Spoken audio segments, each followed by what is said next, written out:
안녕하십니까. 6월 17일 월요일 부경데스크 6시 뉴스입니다. 국립부경대 신문방송학과가 휴먼 ICT 정보융합 전공과 결합하면서 미디어 커뮤니케이션 학부로 확장되었습니다. 학부 또한 인문사회과학대학에서 정보융합대학 소속으로 변경되며 그로 인해 교육과정에도 변화가 생기게 되었는데요. 그 중에서도 저널리즘 트랙의 변화가 학생들의 주목을 받고 있습니다. 천재민 기자가 전해드립니다. 저널리즘 트랙은 다양한 시사 이슈를 이해하고 분석하는 능력과 사회 문제를 해결하고 대안을 제시하기 위한 비판적 소통 능력을 갖춘 언론인을 양성하는 것을 목표로 둔 교육과정입니다. 신문방송학과와 휴먼 ICT 정보융합 전공이 결합되며 기존 수강 과목에도 변화가 생겼습니다. 미디어 데이터 사이언스, 디지털 미디어 윤리, 인공지능과 창의성 등 저널리즘 분야의 전문 지식에 인공지능과 데이터 분석이 결합된 과목들이 주를 이루는 모습을 보였습니다. 인터넷, 플랫폼, 4차 산업혁명, AI 중심의 변화를 이해하고 빅데이터 분석, 챗GPT와 같은 기술들에 대해 배우는 정보사회론, 빅데이터의 기본 원리, 산업의 특성, 활용 사례 등에 대한 이해를 토대로 빅데이터 사회 속 전문가로서 갖추어야 할 통찰력과 분석력을 배우는 빅데이터 시대의 리터러시. 이외에도 미디어와 기술 발전에 따라 저널리즘 교육과정 역시 그에 걸맞는 변화를 보이고 있으며 이러한 발전을 주도해 나갈 언론인을 양성하고자 하는 모습을 보였습니다. 지금까지 부경데스크 뉴스 천재민입니다.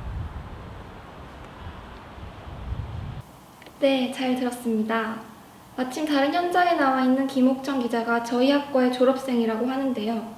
전화 연결을 통해 생생한 경험담을 들어보겠습니다. 다 도움이 되었지만 굳이 기자가 되는데 도움이 됐던 과목 하나를 고르라면 저널리즘인데요. 말 그대로 언론학에 대해 배우는 과목이다 보니 무엇이 언론이고 언론의 역할은 무엇인지에 대해 생각해 볼 계기가 되었던 수업이었습니다.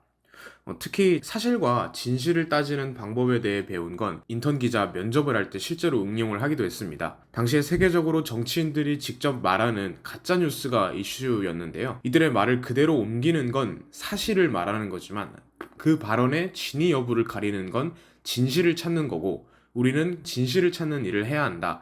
이런 답변을 해서 좋은 평가를 받았던 기억이 납니다. 네, 워라벨이 그렇게 좋지도 않고 그만큼의 대우나 존경을 받는 직업도 이제는 아닙니다만 가끔은 세상의 나쁜 면을 이야기해서 제도가 바뀌거나 또 피해자분들이 보도를 해줘서 너무 고맙다 이런 말을 할 때면 그 직업이 주는 보람을 직접 느끼게 됩니다. 왜 기자를 하고 싶은가에 대한 질문을 스스로 해보는 게 기자 지망을 하실 때 큰 도움이 될 거라고 생각합니다. 국립부경대학교는 2024년도 소프트웨어 중심 대학에 최종 선정되었습니다. 전국 4년제 대학 중 특정 대학을 선정해 교육체계 혁신과 전문 융합인재 양성을 지원하는 대규모 신사업인데요. 정보융합대학 소속의 미디어 커뮤니케이션 학부도 이에 참여하게 되었고 저널리즘 교육과정 역시 저널리즘 전문 지식 위주의 학습에서 더 나아가 AI 시대에 맞춘 인공지능과 같은 다양한 기술을 바탕으로 수업의 발전을 보이고 있습니다. 디지털 시대에 들어서며 언론 매체가 다양해져 편리해졌지만 잘못된 정보의 유포도 늘어나고 있습니다. 그만큼 사람들의 정보를 받아들이는 태도와 사실 확인의 중요성이 커지고 있는데요. 저널리즘을 배우는 학생들에게도 이슈가 되는 논쟁거리라고 합니다. 이에 관해 저널리즘을 연구하고 계신 이상기 교수님과 이야기 나누어 보았습니다.